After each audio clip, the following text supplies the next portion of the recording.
Tout le monde veut être libre, ça c'est indéniable, mais je remarque qu'autour de moi, peu de personnes sont prêtes à payer le vrai prix de la liberté. Quand j'ai commencé à entreprendre il y a 17 ans, pour moi la liberté c'était choisir mes horaires, ne plus avoir de chef au-dessus de moi, organiser ma vie comme je le voulais. Mais plus j'approchais d'elle, moins la liberté se présentait comme un cadeau, celui qu'on rêve tous d'avoir. Elle s'est présentée plutôt comme une série continue de décisions plutôt inconfortables. Et à chaque fois, il y avait un prix à payer. On parle beaucoup de liberté, mais très peu de ce qu'elle enlève.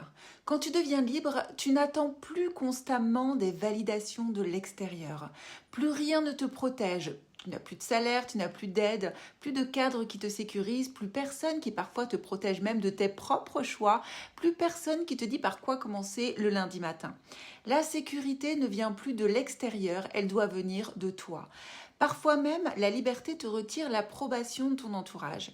Et oui, quand tu fais comme tout le monde, on te comprend, on te valide. Par contre, quand tu choisis un chemin un petit peu différent, alors on ne te critique pas toujours, mais on s'inquiète, on questionne, on doute. Et à un moment, il faut être capable de continuer sans avoir besoin d'être rassuré tout le temps par ceux qu'on aime. La liberté, enfin, t'enlève toutes ces excuses qui te protègent. J'entends souvent des entrepreneurs me dire « je n'ai pas le choix, je ne peux pas faire autrement, je ne suis pas disponible, ce n'est pas moi qui décide ». Quand tu choisis la liberté, tu choisis tes horaires, tu choisis tes priorités, tu choisis ton modèle, tu choisis ton rythme. Je sais, on n'a pas envie d'entendre ça, ça abîme notre estime, notre ego, mais c'est la vérité. Être vraiment libre, c'est ne plus pouvoir dire « je n'ai pas le choix ». Tu as le choix de progresser, le choix d'apprendre, le choix d'itérer, le choix de déléguer, le choix de pivoter, etc. La liberté commence donc quand tu n'as plus personne ou plus rien à accuser. Je te partage maintenant les 4 coups invisibles de la liberté. Le premier, le coup de la solitude décisionnelle. Être libre, c'est décider sans attendre qu'on te dise quoi faire. Quand j'investis sur moi 27 000 €, c'est une décision que je prends seule. Personne ne va me dire si c'est bien ou pas. Les objectifs que je suis en train de mettre en place pour l'année à venir, je suis seule à décider de leur direction, de la marge, des chiffres que l'on doit faire. Pourtant, ces choix sont cruciaux.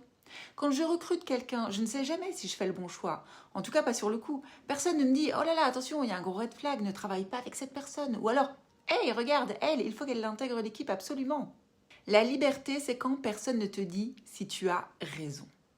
2. Le coup de la responsabilité totale. Quand tu es libre, tout ce qui fonctionne l'est grâce à toi. Mais tout ce qui ne marche pas est à cause de toi. Je ne peux pas critiquer une collaboratrice, c'est moi qui l'ai recrutée, c'est que j'ai mal fait mon job. Je ne peux pas dire que c'est de la faute d'une stratégie marketing si j'ai moins de résultats, puisque je sais qu'elles fonctionnent toutes. C'est parce que je l'ai mal optimisée. Je suis responsable à 100% de là où j'en suis. Si je ne suis pas satisfaite, c'est qu'il y a quelque chose que j'ai mal fait.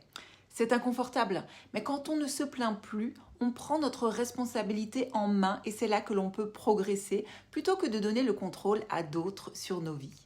En 3, le coup de la discipline que l'on s'impose. La liberté ne supprime pas la discipline, elle la déplace.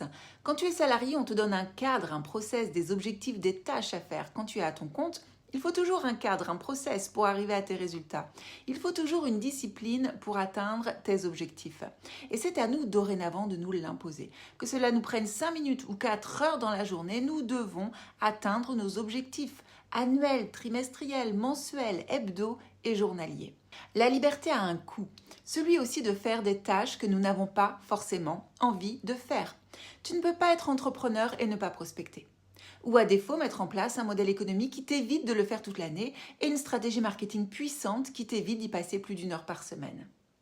Tant que tu ne peux pas tout déléguer, il y a forcément des choses désagréables que tu dois apprendre à aimer faire pour atteindre ta liberté. Alors, qu'est-ce que la liberté va te donner en échange ? Moi, si je continue à choisir la liberté, c'est pas pour les horaires ou pour les vacances.